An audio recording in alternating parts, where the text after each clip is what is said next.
Hey, everybody, welcome back. It is the Razzball Fantasy Baseball Podcast. I am Pena, joined by the Fantasy Master Lothario himself, Gray Albright. How's it going over there, Gray? What's up, Beaton? How's it going, man? I just wanted to inform you you're not getting the call up this year to the big league squad. I'm sorry, we're rosters are expanding, but unfortunately, we're gonna have to leave you in the minors for a little bit more fine tuning on your audio visual skills. I'm sorry, Bidon. I know you were expecting the call up. It's unfortunate. That gives me a good idea. You know how the social media, the teams on social media, they put out these videos of the players getting called up. They should have videos of players not getting called up. I'd like to see that. Be like, thanks, Justin Crawford. Thanks for coming in. Here's a camera setup. So you're anticipating something, aren't you? Yeah. See, here, just I'll have the camera right on my shoulder, and you look at me, don't look at the camera, but just so you know, the camera's right here because we're gonna put this out to social media. Okay, anyway, thanks for coming into the office. Unfortunately, we're not calling you up. Like what? Sorry, man. Sorry. It was a good you had a good run this year in the minor leagues, Mr. Crawford. Justin Crawford is like, he's so overdue. So my big thing, you remember way back in like 2019 when the rosters used to expand to 40? That was so awesome. It was awesome and terrible at the exact same time. Good. It was so good. Oh my God. That was like I'm not Mr. Let's do throwbacks, okay? I'm a progressive guy here. I like the pitch clock. I like the shorter games. I don't need to see pitchers hitting, but the roster's expanding in September. Oh man, you'd have like 40 guys in the dugout, like overflowing.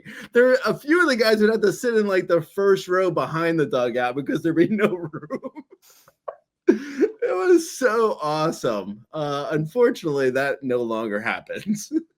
It's what is it? Expand to like 2 players or something? We go from 26 to 28. So exactly. A whopping 2 players. Yeah, exactly. It's like you get a can of soda and then a 2-ounce shot behind it, and you used to get like a 40-ounce Foster's can.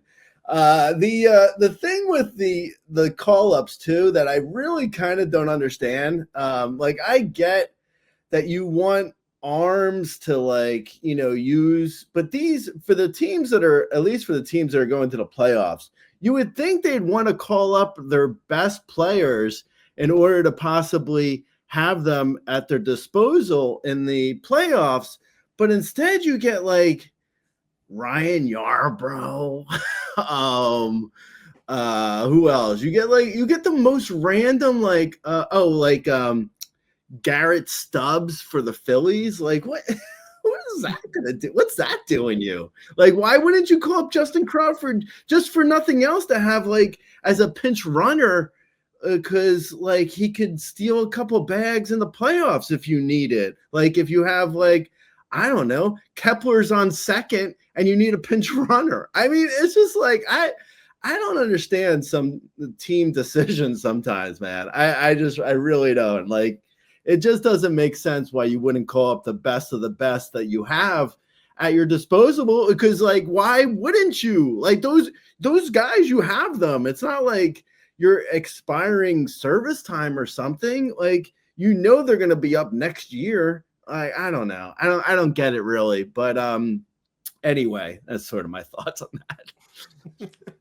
Yeah, I mean, I don't really have a whole lot there, except that all you need is one person to go to the IL, and then you can swap in whoever you want for the playoff roster. So, there's ways around it. I'm sure there's phantom ILs or just ways to finagle the roster. I think if you cut somebody from the active 26 that you had, you can add one of those last two people or somebody else.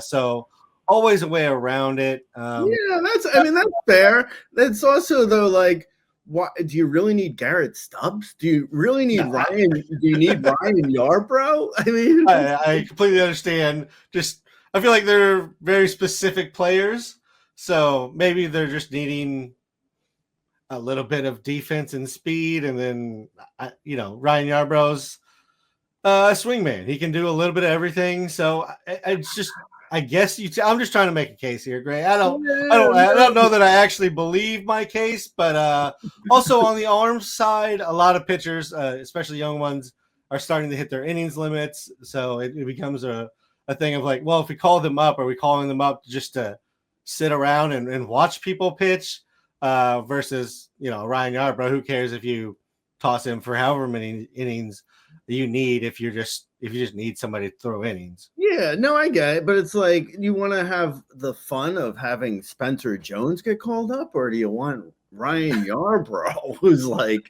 so boring? I mean, oh my god. And no, I mean, I hear you. Like, if one guy goes on the IL, then you could, grab a different guy. Sure, there's ways around it. I totally hear you, but it's just I don't understand.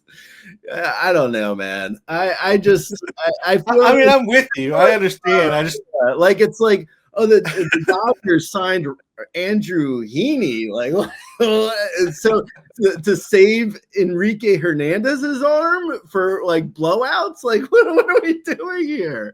But yeah. Anyway. Yep. Cubs brought in Carlos Santana and sent back down Owen Casey. That's a fun one to just mull over in my head as that's actually about everything.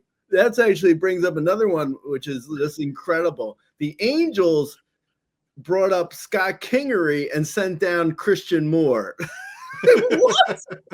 What? Dude, I mean, think about that. So seriously, though, think about how disorganized this organization is. If you have guy Christian Moore, who's your future, he's an actual prospect. You bring him up, he struggles for sure, but when rosters expand, you send him down, basically being like, "Hey, man, you failed. Goodbye." Goodbye. And then you send him down in September when the minor league seasons are ending. So it's like, well, you're sending me down to where, man? As they're 8.5 back from the wild card as well.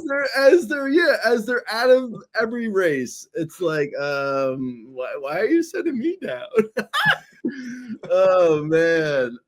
Yeah, that's yeah. I do remember from the old 40-man roster days that I was firm believer that at least head-to-head leagues should end in August, because it just becomes this crazy thing in head-to-head leagues where you can't really figure anything out, especially in like a weekly head-to-head league. It's just impossible to figure out rosters day to day. And that was it just didn't feel like you were playing the same season that you had played all the way up until September, and it switched over. But, it was great for pitching, Gray. If you were behind in pitching categories, you could throw whoever you wanted out, and it didn't matter because it was basically AAA teams being sent out for anybody who was out of the playoffs. Yeah, I hear you. I feel like to a certain extent it's still like that with when it comes to pitching. Like I like to stream in September because you have the best idea you're going to have as to which teams are actually good and competing, and you also have a good idea of like which players, which pitchers are pitching well, and like you have all the information you're possibly going to have from the season, and matchups are really pretty clear.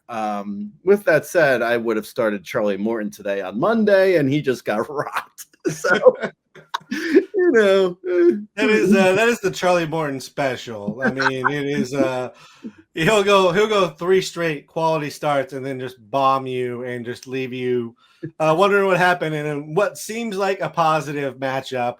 But let's talk about some of the call-ups that have gotten the September call-up gray. Harry Ford was brought up by the Mariners in AAA this year. He has 16 home runs, 7 stolen bases.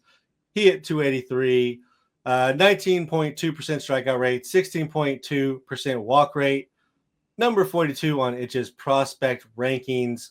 What do you think about the Harry Ford call-up in Seattle? Do you think he's playing, or is this just Harry Ford, a situation where he's sitting behind like 4 catchers on the Seattle Mariners roster? Harry Ford sounds like a 70s pimped out car with like a shag rug for a seat cover.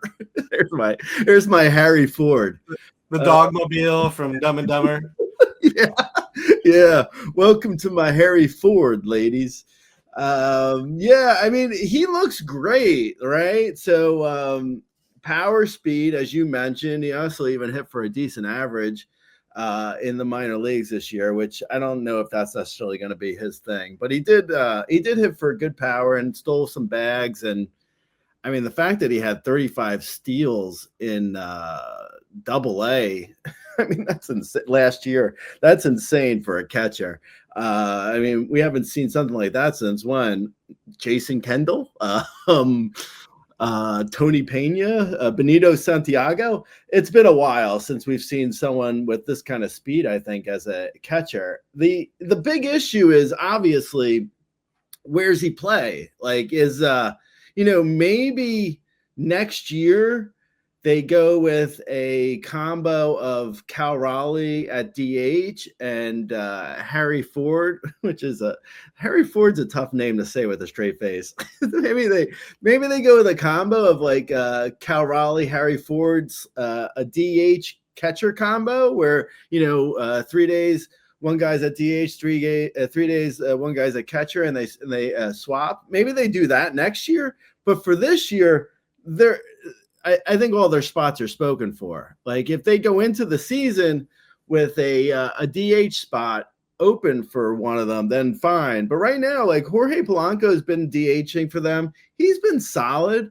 There's no reason to move him out of there. I think this is a case where Ford is getting a call up as like a pat on the back, and maybe you get like, I don't know, 50 at bats this month or something. Like I don't think he's going to get anywhere close to full-time playing time. So I like him in like a dynasty or a keeper, something like big picture wise, but I don't think he's going to be relevant for most mixed leagues this year. At least shallower than 15 team. Maybe in a 15-team 2-catcher league, you take a flyer on him, and you're like, if you're struggling at catcher, and you take a flyer on him, and you just set him and forget him and see what happens. If you're in a 15-team mixed league or deeper, I could see that for a 2-catcher, but for 1-catcher leagues, I just don't see it. Yeah, I would agree. Maybe in a daily league where you're strictly chasing stolen bases just because there's so few catchers you can get stolen bases from, I could maybe see that if that one particular scenario. But yeah, I don't really see where Harry Ford, unfortunately, because like you said, I think we both like him, and it is a catcher eligible power speed guy. That's pretty rare, and it's just I don't think there's enough playing time at this point for it to matter. Good pull on the Jason Kendall. I think he's the most stolen bases by a catcher since the 90s. Pudge would be on that list, and Craig Biggio, who I forgot started as a catcher. So some fun names on that list. Let's move over to Cincinnati, where they have called up Sal Stewart. Across Double-A and Triple-A, 80 games in Double-A, 38 games in Triple-A. He had 20 home runs, 17 stolen bases. He hit 309, 383, 524. He had a 15.6% strikeout rate and a 9.3% walk rate. That ballpark's always interesting. Do you think he's going to get the playing time to make it interesting? I want to say maybe.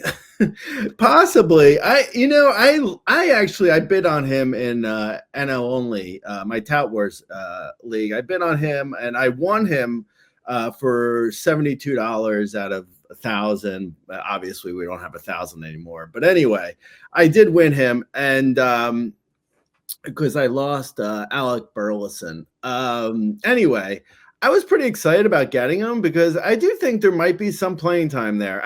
I think he's more interesting to me than Ford, and actually more interesting to me than any of the guys that we're going to go over today. He's the most interesting. Because I feel like the Reds are they're kind of moving away from Spencer Steer, and like even today, Sal Stewart started in front of Steer.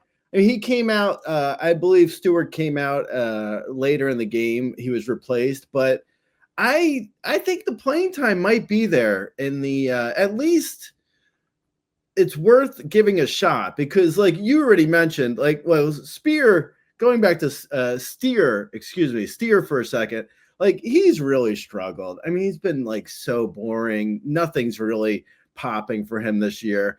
And Stewart, as you mentioned, like he has solid speed. He's got solid power. He's in a great park. He's had a really fantastic contact, 15.6 strikeout percentage in the minor leagues this year, hitting 309 with not that absurd of a BABIP at 335.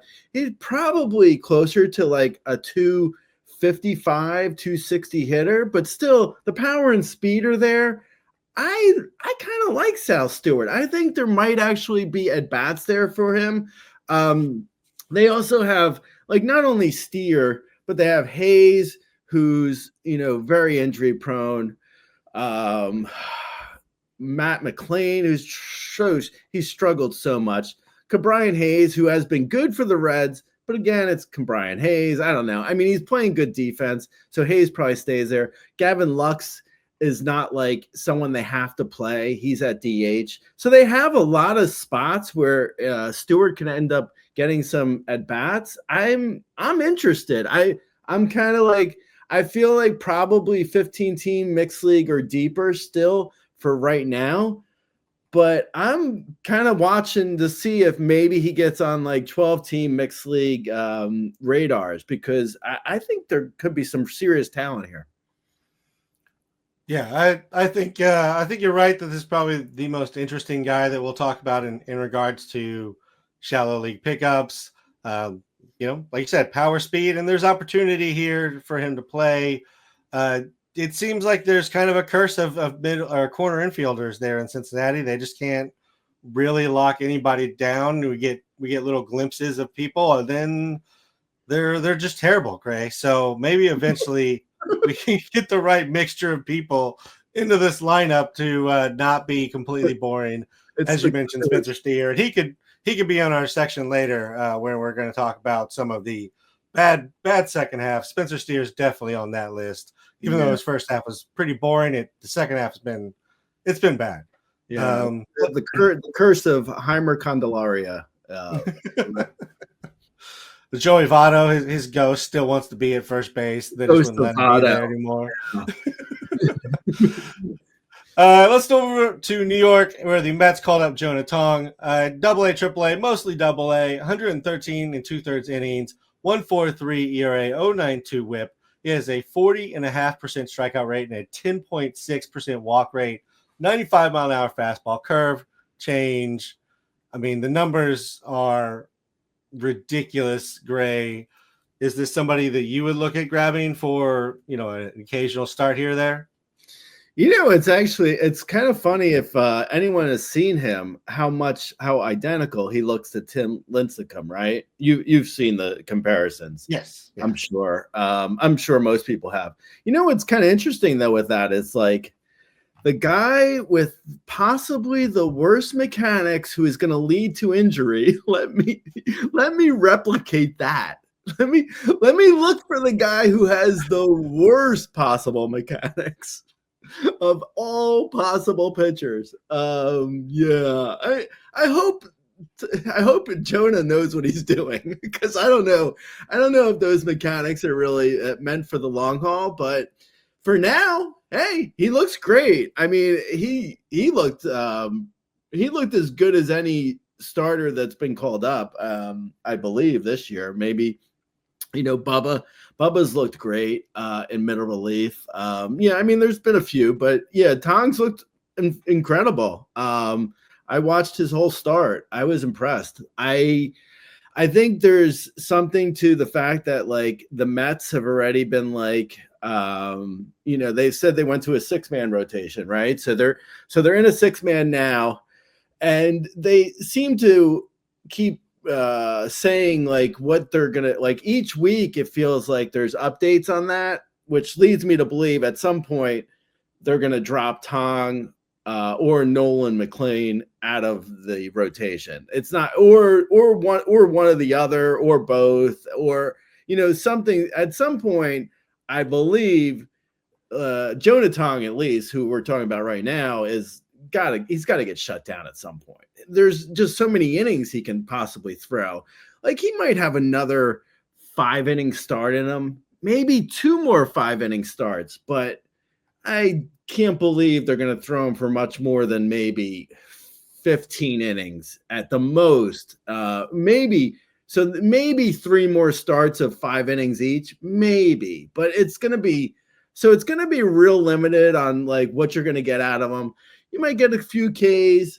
You're not probably going to get a chance for too many wins. You could. I mean, he looks good. I don't mind streaming him, but I think this is more of like you're getting a little taste of what potentially he could do next year, which is, I mean, there's a few guys that are going to be really exciting about for drafts next year. Jonah Tong is definitely going to be a guy. I wouldn't be surprised if he's pretty high up because like he looks like a guy who you're going to want to get in on early in his career if the Lincecum comparisons remain, Yeah, absolutely. I mean, we talked about some of the names last week. I mean, you mentioned Bubba Chandler, Logan Henderson, Jacob Mizrachi, Nolan McLean already, Chase Burns, Ronnie Enriquez. There's been so many great young pitchers. Kate Horton has been great as well. So, yeah, next year is going to be a fun draft with all these young arms that have looked, they've performed amazingly while they've been up. And I will say, when we're talking about the rest of the season here, the 6-man rotation matters because we are probably going to miss a start even if they stick with it. But we're really only looking at like 3 to 5 starts from anybody at this point. So I don't really mind grabbing somebody who looks as dominant as Tong did in his first start and running him out if you're going, if you think that that's what you're looking for, is to gamble. And it's a rookie pitcher. There's always a little gamble in that. He's not the picture of control, but he has very nice upside as we've seen. And also like speaking of like next year with like young pitchers and the list you mentioned, those guys, like you want to get in on young pitchers like before they've thrown a lot of innings. So it's like it's almost it's like you want to jump, you want to be in before.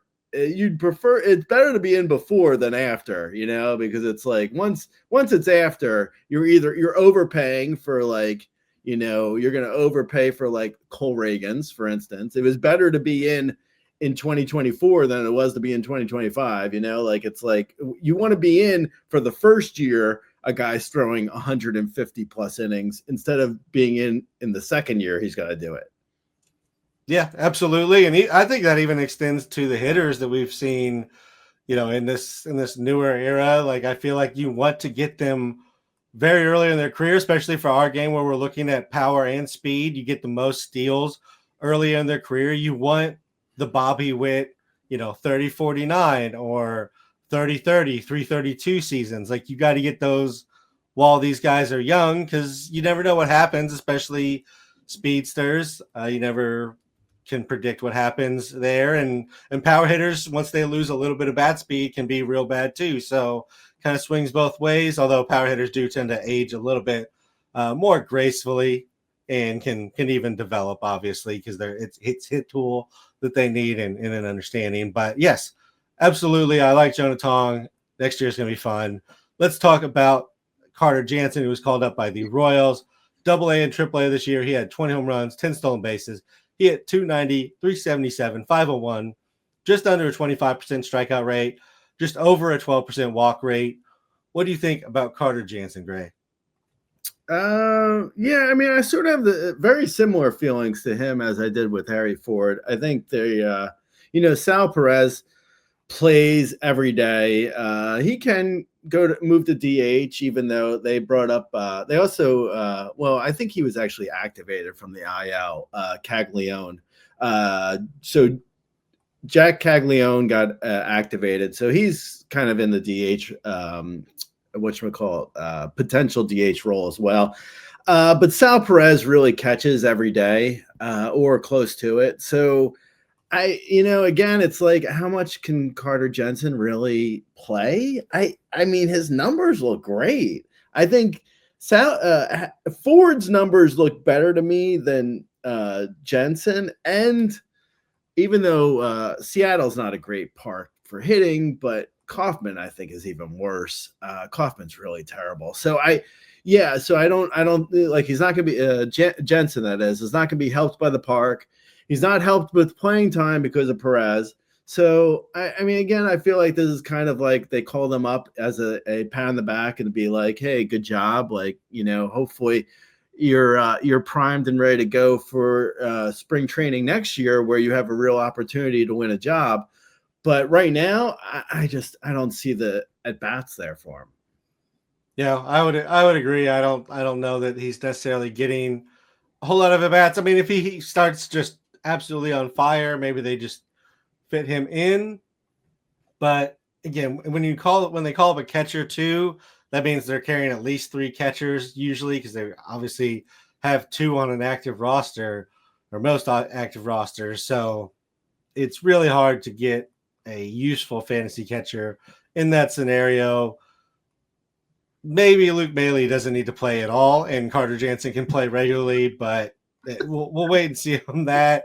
If he gets a chance, I do like Carter Jansen. He has always had pretty good average. He's controlled the strikeouts for the most part, and he takes a walk. So there's a little bit of everything there with Carter Jansen if he gets the opportunity, but I don't see it coming this year either. Payton Tolle was called up by Boston. He's gone across 3 levels this year, Gray. 91 2/3 innings, 3.04 ERA, 0.99 WHIP, 36.5% strikeout rate, 6.3% walk rate. He's got a 96+ mile-an-hour fastball, cutter, and then he throws a bunch of kind of random other stuff on occasion. What's your thoughts on Payton Tolle? So I don't actually have his excuse me. I don't have his college numbers in front of me. So I don't know how many innings he threw in 2024, but it looks like he looks like he has enough innings to go to the end of the year at least, where, like I was saying with Tong, I would throttle Tong down a little bit, where Tolle looks like he can go to the end of September. I mean, he's still a young arm, so maybe not. I also watched Tolle's start too. At least I was flipping back and forth between Tolle and Tong. Anyway, he looked excellent as well. He looked like he kind of looked like first of all, he looked like he was from the 70s. I mean, he looked like he was from like 1978, and he had like the shaggy hair and mustache to prove it. Used to be there, Tolle. Used to have that mustache. Cougs got to me, man. Don't get married, Tolle. I like Tolle a lot. He looks like a guy who like could have. I kind of like Tolle more than Tong, big picture, as in like keeper leagues and dynasty, because Tolle looks like, I mean, just looks alone, Tolle looks like he could throw 200 innings in like 12 straight seasons. Like that's, it's obviously, I mean, who knows what happens, but Tolle looks like he can handle a workload, right? Like he looks like he's built for like pitching. He looks like he was, throwing hay bales for practice or something. Yeah, he looks like he would be the guy who'd be like on the roof of like a house party, diving off and like elbowing someone sitting on a Chase lounge chair. Like he's like, he looks like a monster. I mean, he looks he's backyard wrestling Tolle. Let's say that he looks like he's basically 45 years old. I mean, I like him, but for this year, I mean, Fenway's a tough park. I would try him in every league. I don't have a problem with streaming him. I wouldn't be shocked if he's iffy, a little bit iffy. Because it's just like a small sample size. Anyone can be like, he was iffy in his first start against the Pirates. I mean, so it's like he was fine. I mean, he looked good, but it's the Pirates. And he still was like, struggling a little bit here or there with his command, but he'll be fine in like the long run, I think, knock on wood. But I feel like for this year, Tong and Tolle and any pitcher really is a streamer. So, I mean, I like him, but it's with like, caveat of like, if you need starts, I'm fine dropping Tolle, or if you need to pick him up, I'm fine trying him as well. So yeah, I mean, for this year, it's really just a matter of matchups, but he looks good. I was seriously impressed with Tolle for, the 5+ innings that he threw. Yeah, I think he looked, as you mentioned, wasn't completely clean, but looked good for what it was. I just saw a clip of it. I didn't actually watch the full start, but what I saw looked good, and the numbers have been very solid. I will say Tong threw 113 last year. He's at 113 now, so he's kind of where he was last year. I think he can finish out the season in general, but I also wouldn't be surprised if they do maybe a stacked starter where they use him and McLean back to back and just kind of throw them each 3 or 4 innings. Tolle, he threw, I believe, 82 innings last year, and he's at 91. So, again, I don't think there's any problem if they want them to finish out the season. I think they can. It's just kind of whether the team needs it at this point or not. Let's move on to a different topic here, Gray, and that is some second-half strugglers. We've talked about plenty of players who have been good in the second half, but let's look forward to next year and talk about some guys who – were really good in the first half and not so much here in the second.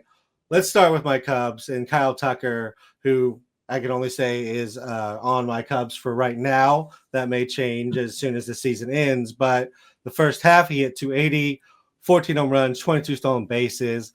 Second half, 242, 4 home runs, and 3 stolen bases. He has been dealing with kind of a finger issue all second half, but does that give him a free pass from you? Or are there any signs of concern for you from Kyle Tucker? Actually, the entire Cubs hitting really. I mean, say Pete Crow, Armstrong, they're all kind of struggling, really. Tucker, I think, has the best excuse out of all of them, though, is the fact that the finger. He's got a hairline fracture in his finger. So, yeah, maybe that is playing into a little bit. I say.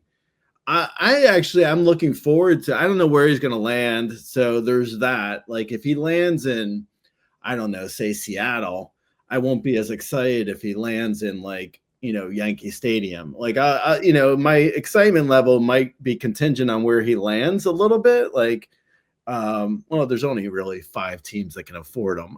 So it's the Dodgers, the Yankees, the Mets. I don't know, Padres. Maybe they'll he's going to the Dodgers, isn't he? Yeah, that's definitely happening. Yeah, he's probably going to the Dodgers. But anyway, yeah, I mean, Dodger Stadium and Dodger lineup would be good for him. So he's a little bit contingent on where he ends up.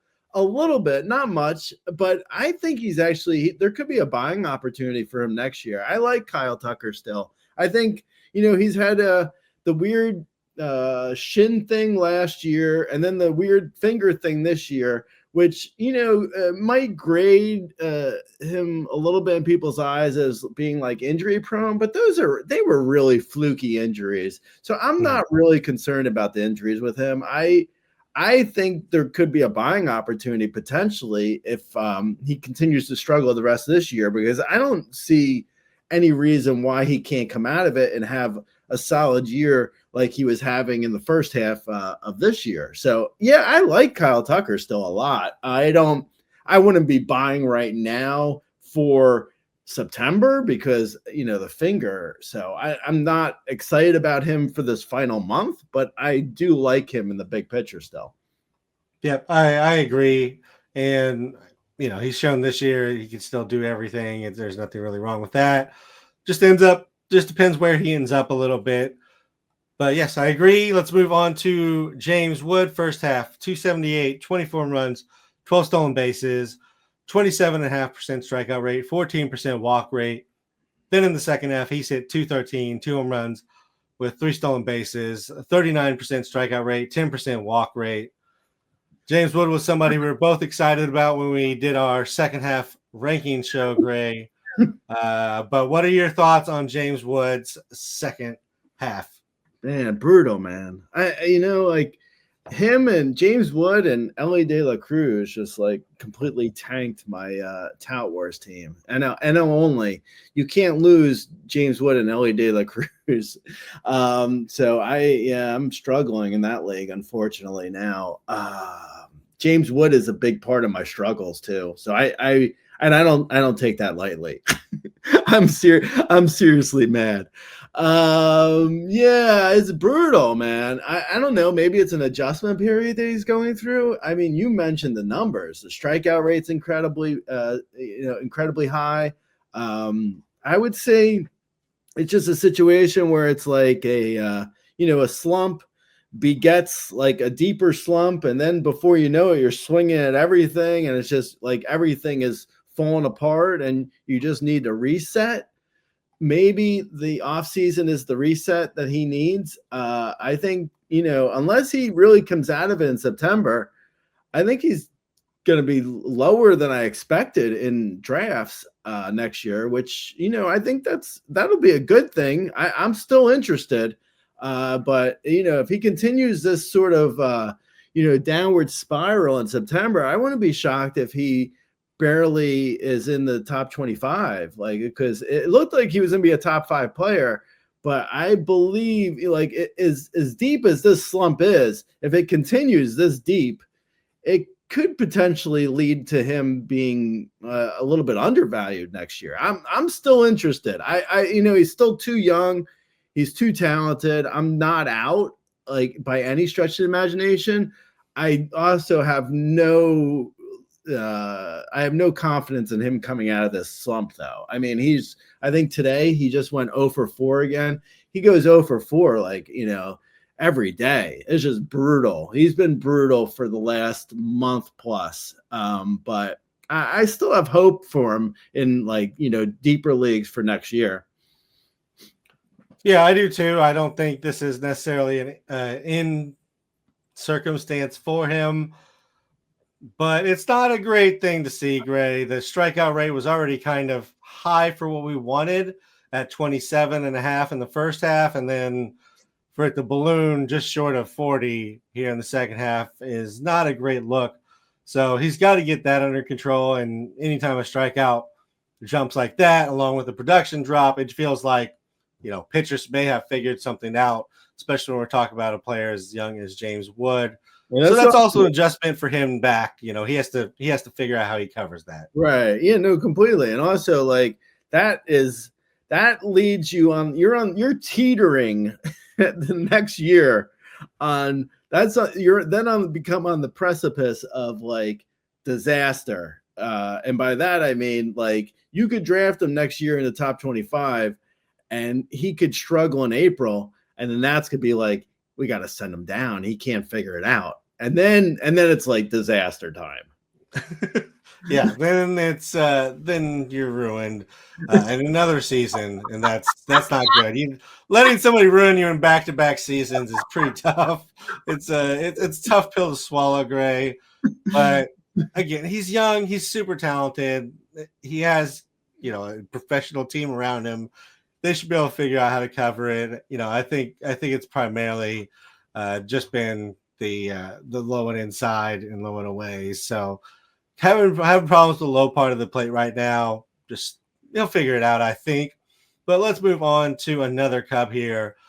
And I guess I'll just ask you, like, it's Seiya Suzuki, the numbers aren't good. He's hit 203, 2 home runs, 2 stolen bases in the second half. Is this just a Cubs thing, or are you concerned about Suzuki at all?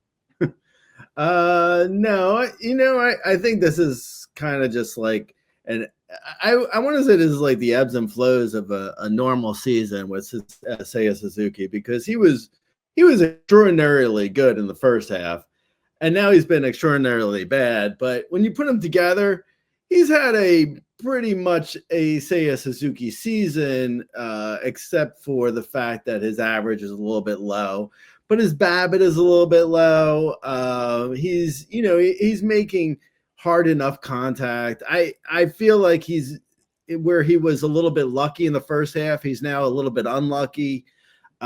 He has been fortunate enough to stay healthy, and his power's been up. So yeah, I mean, I think if he ends the year with like say 32 homers, 7 steals, and a 255 average, I think everyone in the beginning of the season would have taken that. So I feel like you're getting sort of like the ups and downs of a Seiya Suzuki season, but in reality, at the end of the day, he's just going to have a solid year.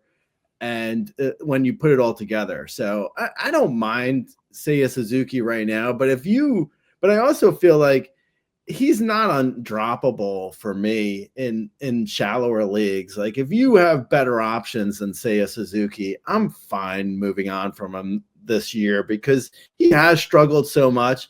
And at the end of the day, like, the projections say he's going to hit 4 homers, steal 2 bags, and hit 260 the rest of the way. That's replaceable in shallower leagues. If you can find a hot bat, I could see moving on. But I mean, I think at the end of the day, he's going to be fine. I just think it is a normal sort of slump for him. Yeah. Would you drop Seiya for Sal Stewart? No. Yeah, I wouldn't either. Let's move on to Jeremy Pena. First half, he had 322 with 11 home runs and 15 stolen bases. In the second half, he has hit 252 with 3 home runs and 4 stolen bases. We thought the breakout was here, Gray. We were kind of really excited about Jeremy Pena finally fulfilling what we thought he could be, and it's kind of back to Jeremy Pena now. Yeah, pretty much. Yeah, he seemed like it was like a precipice of becoming a 30, 20, 300 hitter. But in reality, he is just kind of like a 15, 20, 270 hitter at the end of the day, which is fine. I mean, it's kind of like, top 12 in MI. Maybe top 15 shortstop, top 12 shortstop. I mean, it's not awful. It's just not. It's not a top 3 type shortstop, or a guy who's like breaking out. I mean, his breakout is like he doesn't really have a huge ceiling. He's it's a lot lower of a ceiling, I think, than maybe we thought in the first half. But yeah, I mean, he's okay. I think I recently said he was droppable on the site. And I stick with that too. Like, if you can find a better MI right now, I'm fine moving on from Jeremy Pena. I don't think anything you're going to get from him is anything special either. Like, his projections say he's going to hit 3 homers and steal 3 bags the rest of the way. I mean, it's like, you could find that elsewhere if you're in a shallow enough league. I'm also fine, holding on to him if you're in a deep enough league and you need it. It's like you go with it. You do what you got to do. But I feel like there's probably guys that you can move on from now. And also with the Jeremy Pena, I think he is what he is. At this point, like, we've seen now 4 seasons of him do almost nearly identical stuff. Like every year he does kind of the same thing, plus or minus 3 with power and speed. So it's like, yeah, I mean, he is that player. He had a high BABIP in the first half that kind of led to a bit higher of an average. But I don't think he's really a 300 plus hitter. And I don't think he has that much power or speed. Yeah, I mean, I would agree. I don't think he's really maxing out either side of the power speed combo, and the average I think probably ends up somewhere in the 285 range this year, which will be, his career best average. But as you mentioned, it's with a high BABIP, very high in the first half specifically. Strikeout rate continues to get better, so just from a pure hitter standpoint, that's nice to see from him, and kind of is what has helped become, make this a better start to the season. But now we're back again to pretty standard Jeremy Pena look here. Very solid middle infielder, but I don't know that you're reaching for him in drafts as some people have in previous seasons. Speaking of reaching for in drafts, Gray, Lawrence Butler went at 251, 13 home runs, 16 stolen bases in the first half. In the second half, Gray, he has hit 175 with 5 home runs and a stolen base. I think everybody was a little iffy on Lawrence Butler to begin the season. It was a little shaky right out of the gate, and then he kind of got it together. Is he just a streaky player, and this is the Lawrence Butler experience, or are you just going to be out on the Lawrence Butler experience from now on? I traded Lawrence Butler, I think, at the break this year. And before people think about me actually being smart, I traded him for Michael Bush, who's also been awful. He has also been terrible, yes. So don't get any misconceptions in your head that I know what I'm doing.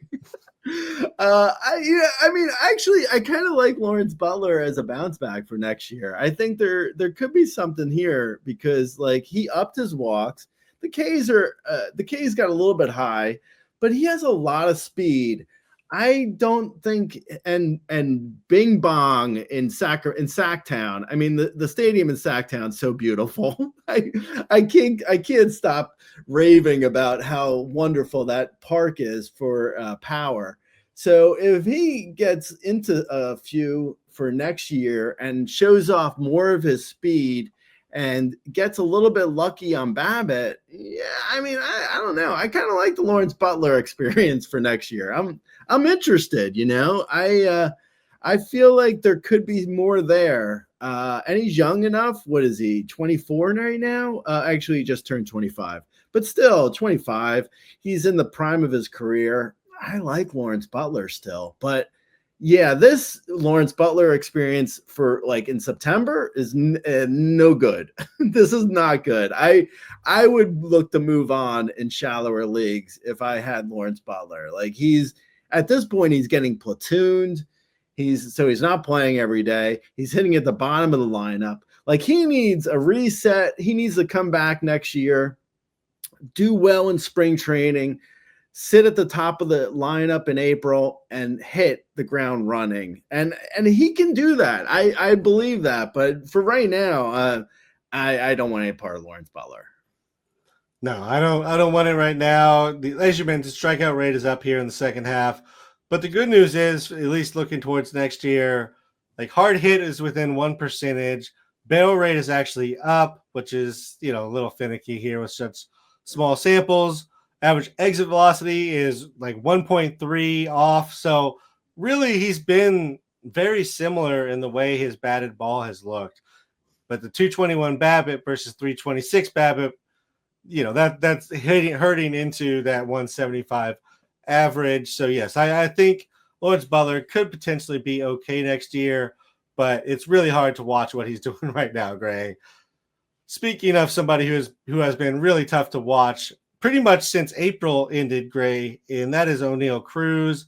I thought we were off and running with the Oneil Cruz breakout in April. He was absolutely amazing. And then it's fallen apart. He won it out of Pittsburgh. And then there were some rumors he was, taking his play for that purpose. But it's now been basically the whole season other than April. What are your thoughts on Oneil Cruz? Do we need to accept he's just a tall Rougned Odor?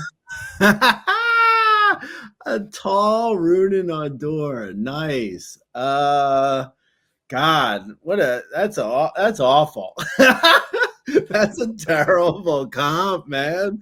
That's the kind of comp where if Oneil Cruz was listening to this, if I were him, I would come to your house. I would be like, you know what? You need to get there and work on your strikeouts, man. Man. That's what work does on it. your eye. Work on your eye, bro. You know what I'm saying?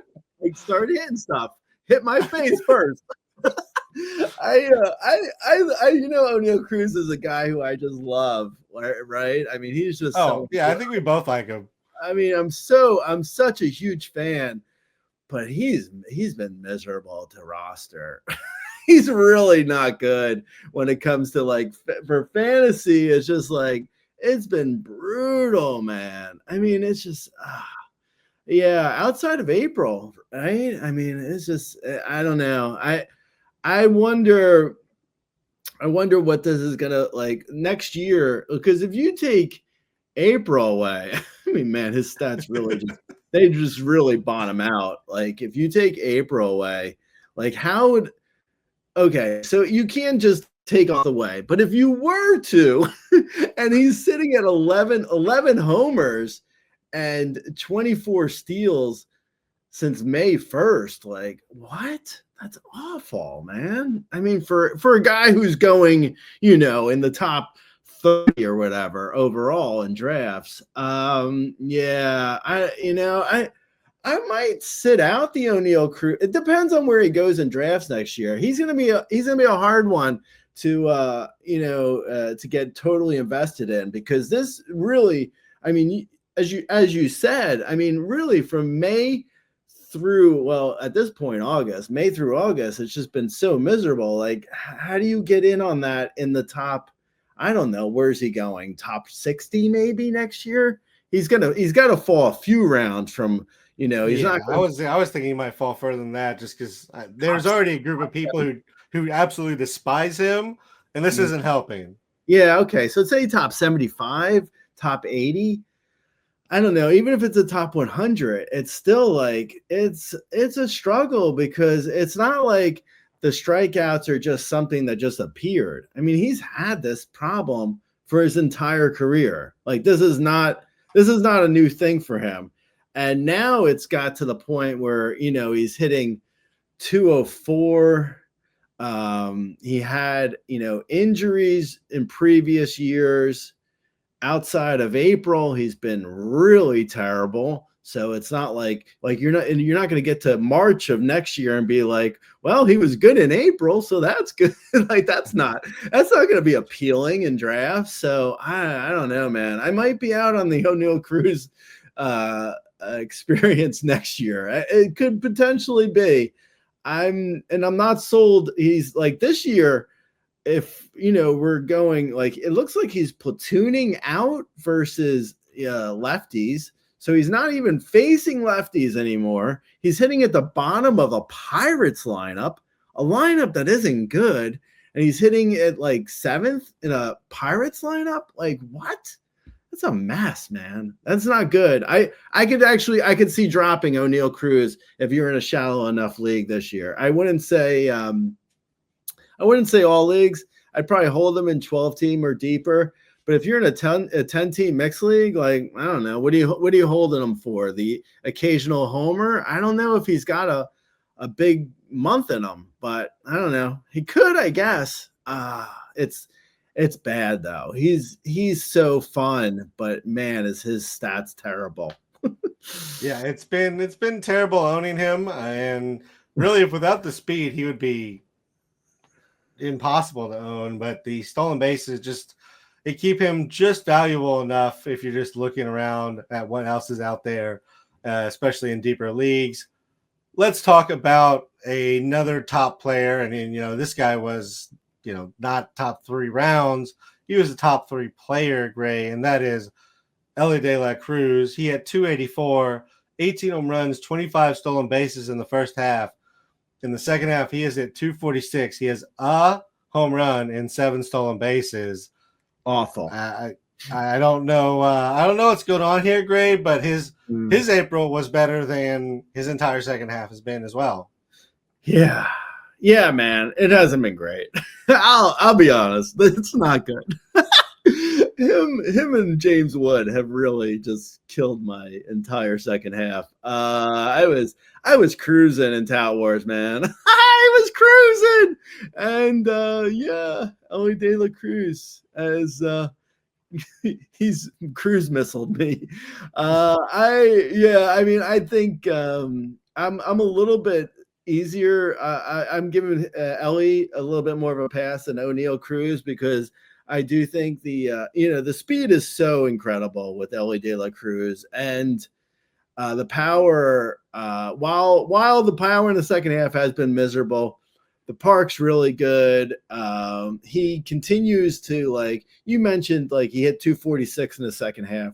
So he's not like he's bottomed out to like he's not hitting like 180 in the second half. Like he's still getting on base nearly a quarter of the time. He's got speed.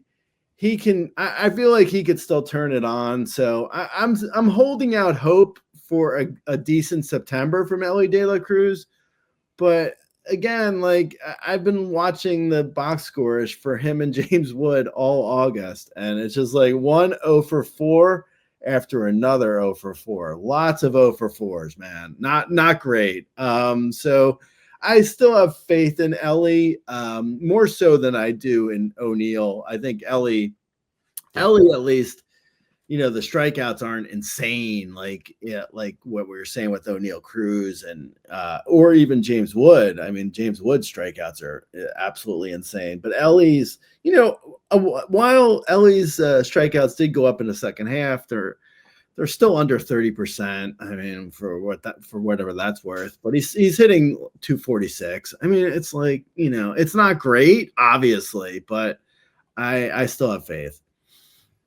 Yeah, it's really just that the power and speed have disappeared. I mean, if you give him the power speed back and he hits 245, that's not the end of the world. But the fact that the power speed is now gone for some reason, that's just a killer when the average is also dropping from the first half at the same time. Let's go ahead and move over to the SAGNOF. Let's talk about some closers, Gray. Over in Cincinnati, Emilio Pagan, we've all been waiting for the other shoe to drop, and it might have finally dropped, Gray. He gave up 3 earned, blew a save. He's not exactly been, the cleanest of closers this season. Do you think that Cincinnati is finally due for a change?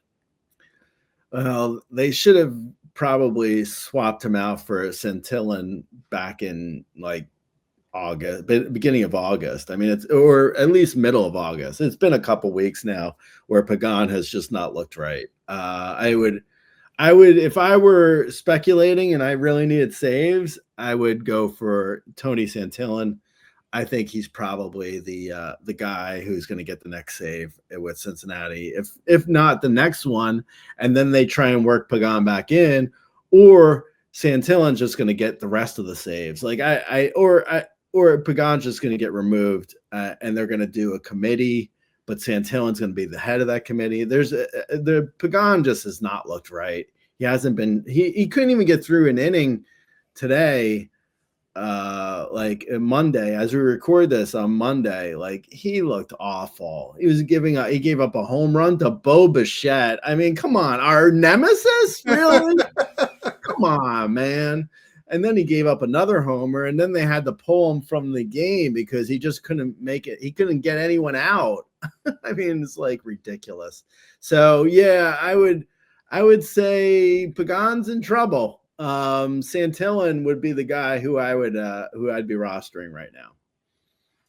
Yeah, I think Santillan is probably the right call. I guess if you're in a deep league where you're looking at the next guy, even if, probably an NL only at that point, Scott Barlow has been really good as well as Tony Santillan. So I think he would be the one if it's not Santillan when they look to make it, or if they look to make a change there. Let's move over to Arizona, Gray. Andrew Saalfrank has been, getting saves, I think, for the last couple weeks. He got one this week as well.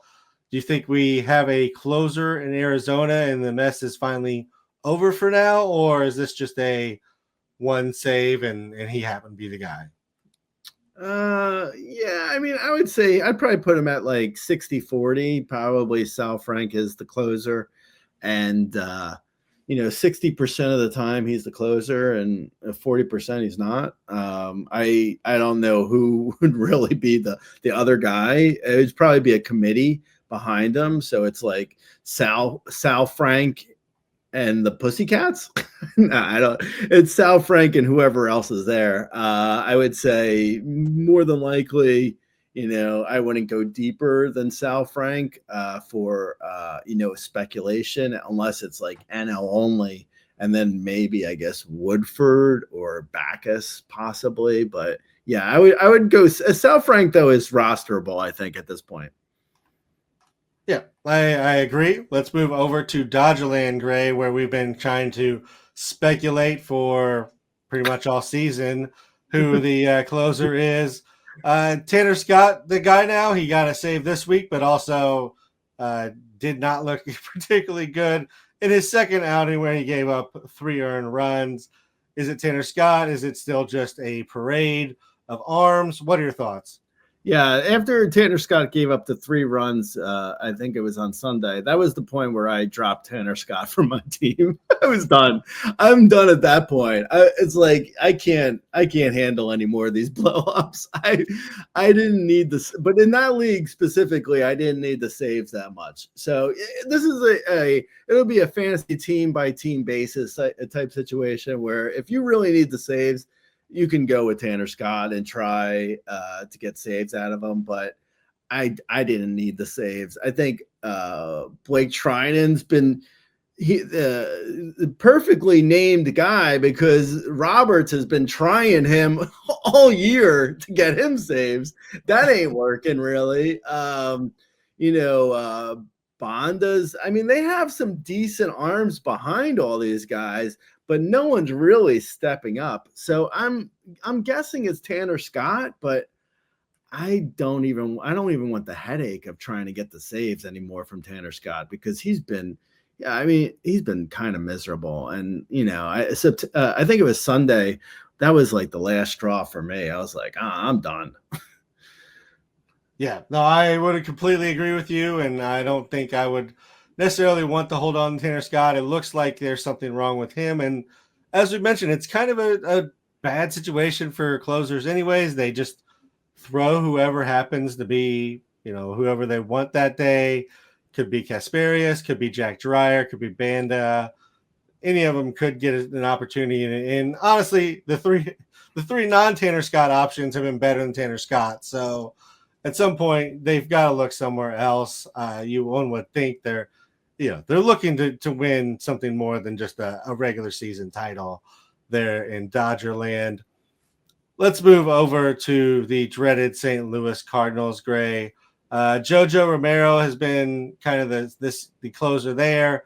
Is he locked in now? Is it official, or do you think there's still some different arms here getting save opportunities, because we've seen 3 people in a week get save opportunities? Yeah, I know. Leahy looks pretty good. Riley O'Brien looks pretty good, and Romero looks pretty good. And I don't think there's a favorite amongst them. I would, if I had to, I would say Romero, O'Brien, Leahy in that order. But it could easily be reversed by next week. So I don't mind any of them, but they're all they seem like they're in a straight committee where they're just, throwing.